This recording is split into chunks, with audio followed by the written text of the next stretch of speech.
Mon papa était mexicain et c'est vrai que j'ai eu tendance justement à faire du lipogramme, c'est-à-dire à enjoliver la réalité.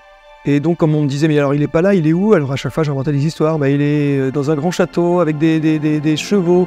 Ou alors, voilà, le plus simple, c'était de dire c'est un desperado. Ah waouh, un desperado. Oui, il est recherché par la police, donc c'est normal, j'ai pas de nouvelles. Donc voilà, c'était voilà, j'enjolivais la réalité, je mentais en fait. Je me mentais surtout à moi-même, mais je crois que j'arrivais pas à assumer le fait que c'était aussi simple que, en fait, voilà, mon père avait fui, nous avait abandonnés, ma mère et moi.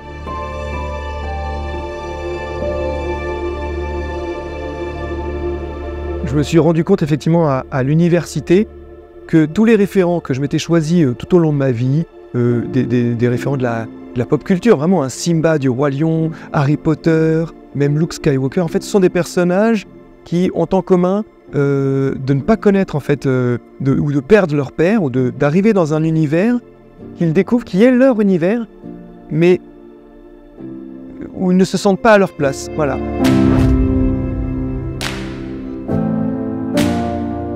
Je voulais qu'elle apparaisse dans un titre aussi évocateur que le nom du père. J'ai voulu vraiment lui rendre hommage à cette femme incroyable qui maintenant malheureusement est atteinte de maladie d'Alzheimer, qui donc oublie. Et moi je me sens obligé de lui rappeler et je lui parle, je lui dis beaucoup parce que c'est...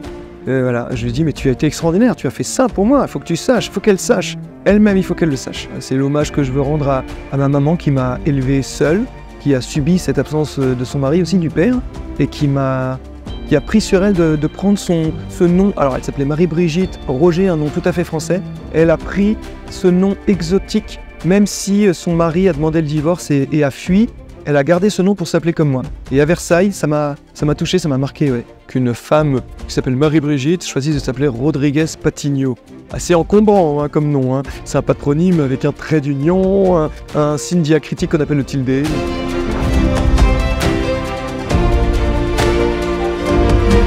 En fait, je sens que je dénote à Versailles et qu'il faut moi aussi que j'adopte et que je me fasse adopter par cette ville. Il faut s'adapter et adopter. C'est ça la réalité à Versailles, qui est une ville assez tradie, hein, pas que les baguettes, hein, c'est vraiment...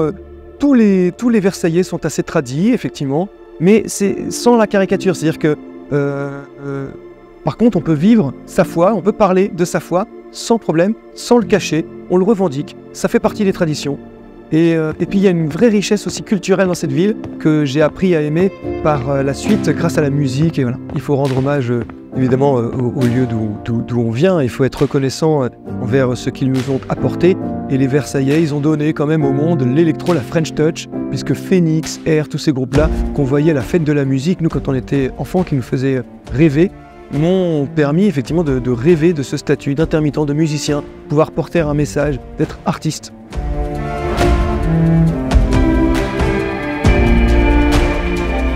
On m'offre un billet pour aller au Mexique. Ouais, ça a été le voyage de ma vie et je réalise tout d'un coup que je vais retrouver mon père sans doute là-bas. Mon père décède sans qu'on ait pu se parler. Ça c'est très masculin aussi de ne pas vouloir se parler. Il y a de l'ordre du non-dit avec le père, souvent le silence absolu de la mort qui arrive. Et je pense que la réconciliation est possible dans le temps et l'éternité quand on a la foi. Je suis conscient de la chance que j'ai eue par rapport à plein de personnes qui ne connaîtront jamais leur identité ou leur origine, en tout cas l'identité de leurs parents et leur origine.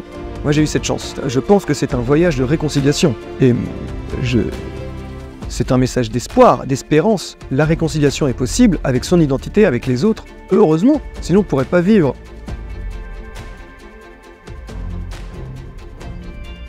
Alors oui, mon fils Zadig, c'est pour moi la plus belle des réconciliations, puisque je ne me sentais pas capable d'être papa, moi qui n'avais pas eu de papa. Et puis, voilà, je me suis marié, et avec mon épouse, nous avons eu un fils, et nous avons voulu donner une signification profonde à son prénom, et nous avons trouvé Zadig, qui signifie Pascal, donc la Pâque, la résurrection.